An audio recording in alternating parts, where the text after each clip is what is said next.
I've been making custom Super Mario Odyssey content since 2019, and I've never gotten to go in depth on what it takes to make one of these mods. So, today is a special day. This is the first part of a devlog series where I'm making Super Mario Odyssey mission mode. So, what even is a mission mode? And what does it have to do with my Nintendo 3DS? Pretend it's a DS, not a 3DS. I don't own an original DS anymore. What does it have to do with my Nintendo DS? Well, I'm basing this mod idea off of the mission mode in Mario Kart DS. Mario Kart DS featured a mission mode that never really reappeared in any of the future Mario Kart games, where you had a collection of worlds, each with their own little levels, containing little bite-sized challenges. Collect 10 coins, go through the rings, you know, basic little challenges. You try and complete each level in Mario Kart DS's mission mode as fast as possible, and it will rank you based on the time you get at the end. You can get 3 stars, 2 stars, 1, or an A, B, C, and down it goes. And that's such a fun system because it encourages so much replay value and actual, practice to get good at the game.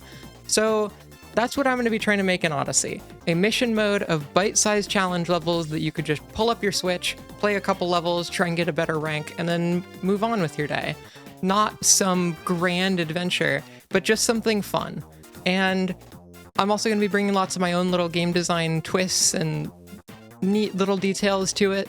So that's the plan. But now I need to actually go get started on working on it. So cue the programming montage.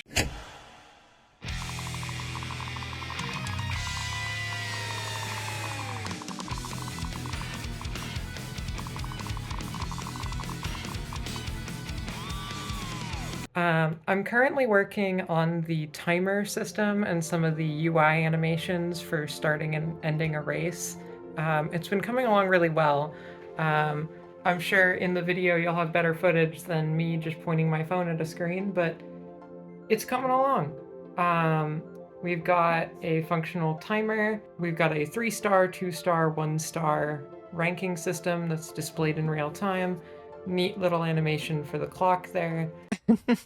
Yeah, I do have better footage than me just pointing my phone at the screen. Good job, past me. One of my main design choices here was I wanted it to be really fast and simple to restart the level. So it shows your rank next to the timer in the corner at all times. This way, if you're, say, only going for 1 star on each mission, you know exactly when you've lost that 1 star, or if you want a perfect 3 stars, it lets you know the moment you've taken too much time, which I think is a fantastic little addition. Plus, you can instantly restart the level by pressing minus, so you don't have to wait and sift through the menus, pause, hit down to retry, and hit A. It's one button press and you've restarted the level, encouraging lots of practice, practice, practice. And speaking of being fast-paced, there's one big issue I already started to run into during development, and that was loading times. The Nintendo Switch is not a very powerful console, which means it's going to take a lot of work to get this thing loading anything quickly at all, so we'll have to get back to that later. But for now, let's just focus on getting the interface on picking which mission you want to play in with my own custom title screen. One of my main goals for this project was I wanted it to look like an official Nintendo DLC. For legal reasons, this is not an official Nintendo DLC. This is a fan-made, non-profit project. Please don't stab me in an alleyway, Nintendo. Thank you for your time. I just want to make sure that it has that official Nintendo-looking polish and quality on all of the assets and little animations and layouts and everything. So that's one of the main goals. I'm going to cut out a lot of the boring parts, though. Okay, nerve state. Oh, I forgot the thing again. Oh my god. Here's the first version of the title screen. It looks pretty rough, and none of the buttons work yet, but I think you can see the design I'm going for. I want to do one of those title screens where the camera moves depending on which option you have selected, and the player moves along with you. At the moment it's a bit stuttery and ugly, but this is sort of the design I want to go for. Anyway, I'm gonna go finish the menu. Have good, I'll be back with you in a final version in a bit. Bye! Wow, it's been such a long time. There definitely was a time skip there, and it's not like 1 minute after I recorded the last bit. That wouldn't happen. I wouldn't do that to you. So let's take a tour of the interface.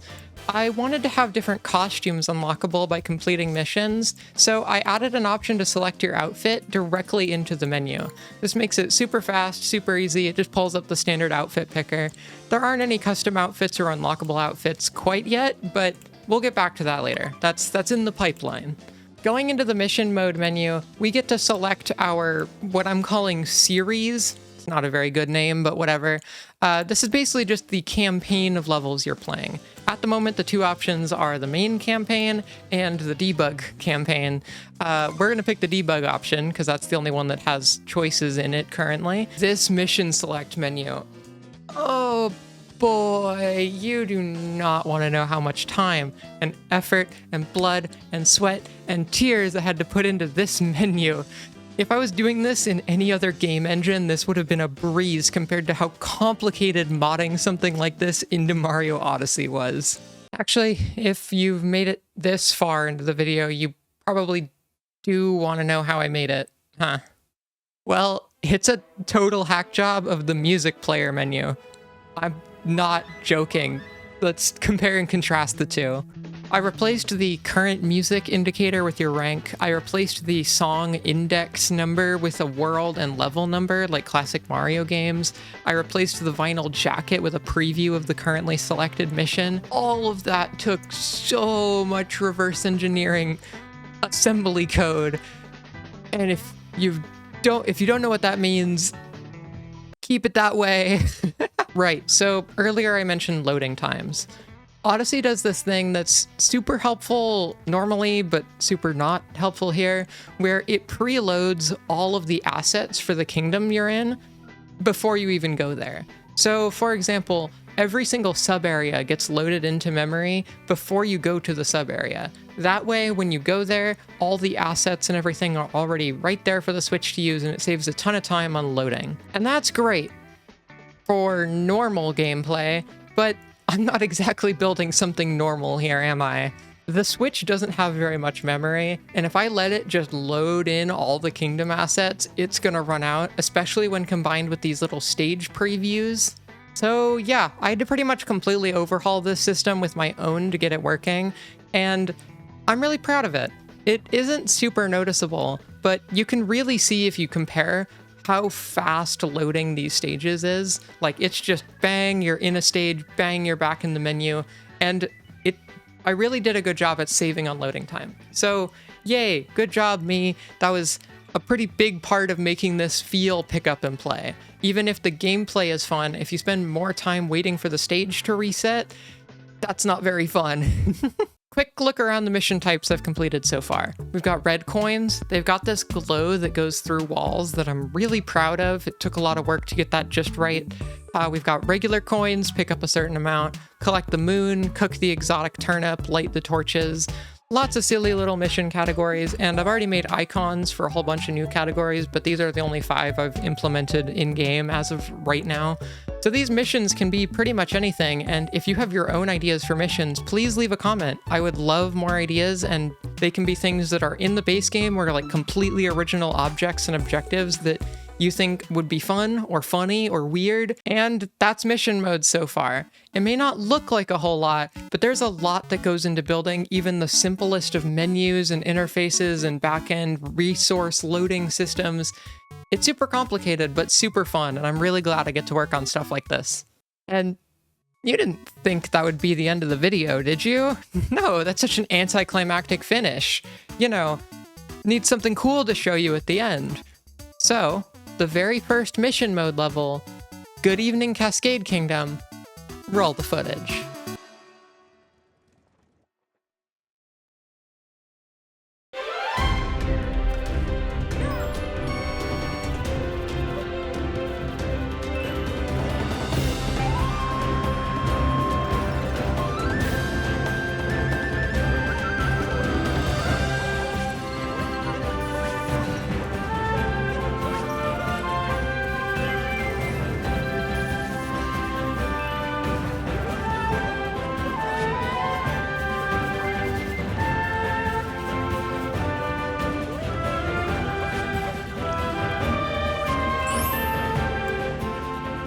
And that's the first level of mission mode. I'm really proud of how it came together with the skybox and the just red coin objective and everything. So yeah, if you want to see me challenge other YouTubers you might like to playing these ridiculous little missions, then do subscribe. This is such a passion project of mine, and I really want to see if we can hit 100,000 subscribers at some point. So don't miss out on the rest of the mission mode devlogs where I'm making these fun little levels and challenging people to play them. Thank you for watching, and have a good one. Bye!